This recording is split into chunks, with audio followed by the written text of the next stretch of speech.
Celebro la idoneïtat del títol o de la jornada que tenim avui aquí, perquè és un dels temes que des de la Direcció General de Joventut tenim molt present i que a més hi estem apostant. És un dels grans projectes de la nostra legislatura i és de posar en solfa i anar millorant la xarxa d'informació i d'orientació i d'aquest debat que després tindrem de si informació i orientació, si més orientació que informació, etc.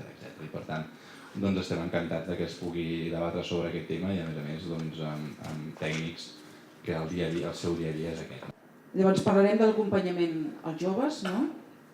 Estem parlant d'ajudar-los en el seu projecte de vida, que no es trobin sols, ajudar-los a desenvolupar un objectiu vers les seves accions, tenir també amb ells un espai de referència per poder reflexionar sobre aquells temes personals o formatius o professionals a les seves trajectòries vitals. Són temps difícils els d'avui i més que mai treballar pels nostres joves s'ha dit que és treballar pel futur però també és treballar pel present. I avui, com comentava el ponent, en Miquel Ángel Assomba, segur que ens ajudarà a orientar-nos millor, a poder fer millor les coses.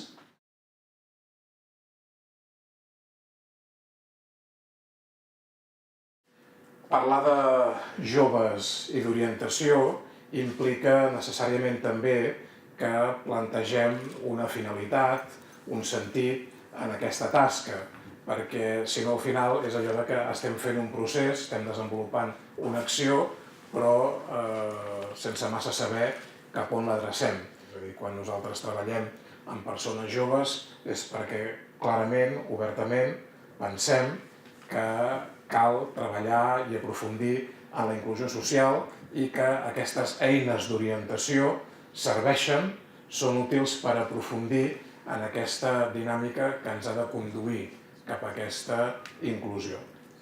Si precisament alguna cosa defineix la qualitat de la prestació del servei que vosaltres podeu oferir és la sintonia en la coherència entre els models educatius que aquests nois i noies hi estan acostumats i els models d'orientació que pugueu arribar a fer servir.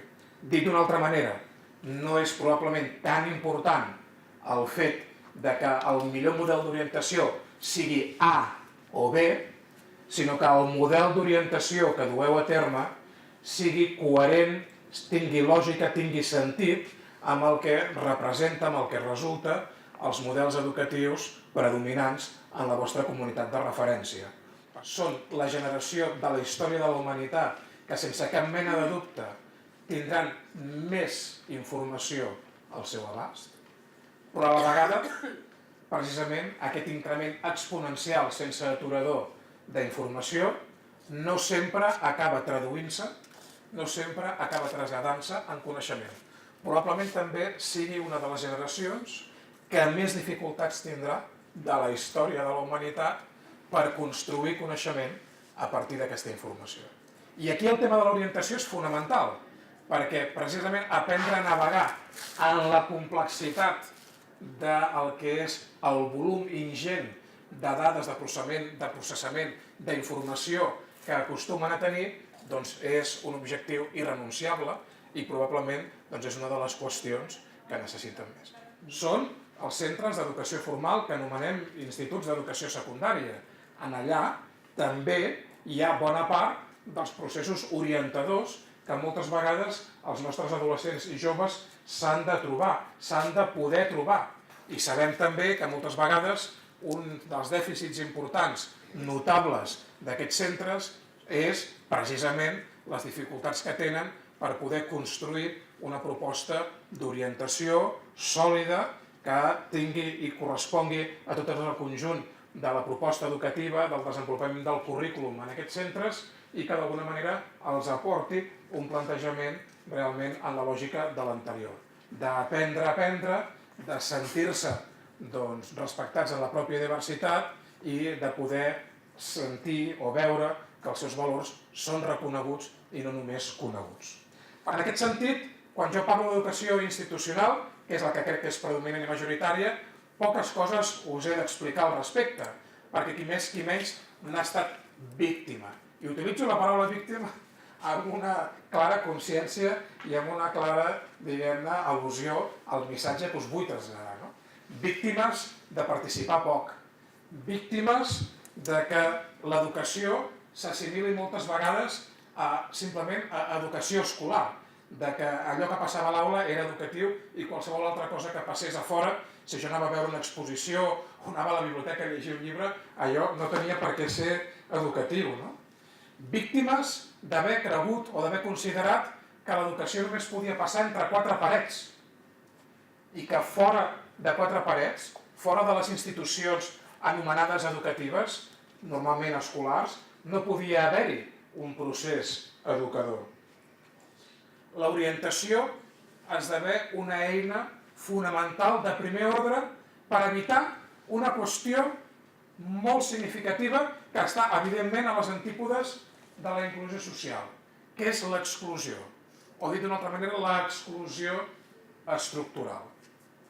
Un món que no acaba de morir al costat d'un món que no acaba de néixer genera un marc d'interrogants, d'incerteses i d'ambigüitats prou elevat com perquè aquells i aquelles que són més vulnerables